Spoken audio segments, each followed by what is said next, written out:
Nababahala na ang ilang residente dahil sa patuloy na pagtaas ng bilang ng mga kaso ng dengue sa bansa. Ang detalye tungkol dyan sa report na Bian Manalo.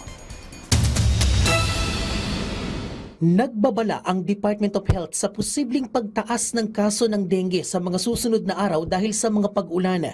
Sa tala ng DOH, umabot na sa mahigit 15,000 ang naitalang kaso ng dengue simula July 20 hanggang August 2. Mas mataas yan ng 2% kumpara sa naitalang mahigit 14,000 kaso noong July 6 hanggang July 19. Ito ang linggo bago maramdaman ang bagyong Krising, Dante at Emong.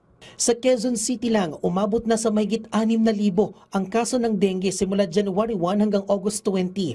23 naman ang naiulat na nasawi dahil sa dengue. Si Nanay Gina gustong manigurado para hindi tamaan ng sakit na dengue, lalo pa at mabilis bumaha sa kanilang lugar sa barangay Tandang Sora. Nitong mga nakaraang bagyo nga, pinasok ng baha ang kanilang bakery. Nababahala po kami kaya po gumagawa po kami ng safety measure para po kami ay makaiwas ng mga dengue. Yung mga flower base namin dito pinapalitan namin araw-araw kasi alam naman namin na doon nag-stock up yung mga ng lamok, yung mga egg tapos magiging lamok. And then nag-spray po kami sa mga ilalim ng bahay, check namin yung mga madidilim na check po namin yon, spray po kami. Maging ang mga maliliit niyang apo, protektado laban sa dengue. Yung mga apo ko po, meron pa silang off lotion na nilalagay para protektahan yung pagkagat ng lamok. Tapos sa gabi, nakapajama po sila. Bukas pa rin ang dengue fast lane sa mga DOH hospital para mabilis na matugunan ang mga pasyente.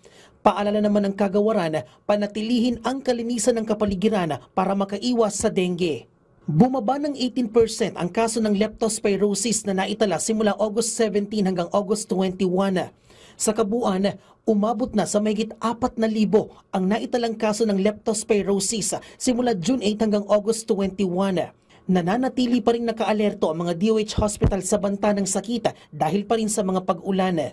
Bumaba na rin ang leptospirosis admitted cases sa ilang DOH hospitals, kabilang ang Tondo Medical Center na mayroon na lang 7 bagong admisyon. Malaki ang ibinaba nito mula sa pinakamataas na 68 daily admission noong mga nakaraang linggo. Sa National Kidney and Transplant Institute, may isa na lang bagong admission ngayong linggo na mas mababa sa 25 pinakamataas sa daily admission. Mula naman sa pinakamataas sa 21 na daily admission, wala nang bagong kaso na naka-admit sa East Avenue Medical Center ngayong linggo. Nananatili pa rin bukas ang leptospirosis fast lanes at handa ang mga bed capacity ng mga DOH hospital. Bien Manalo para sa Pambansang TV sa Bagong Pilipinas.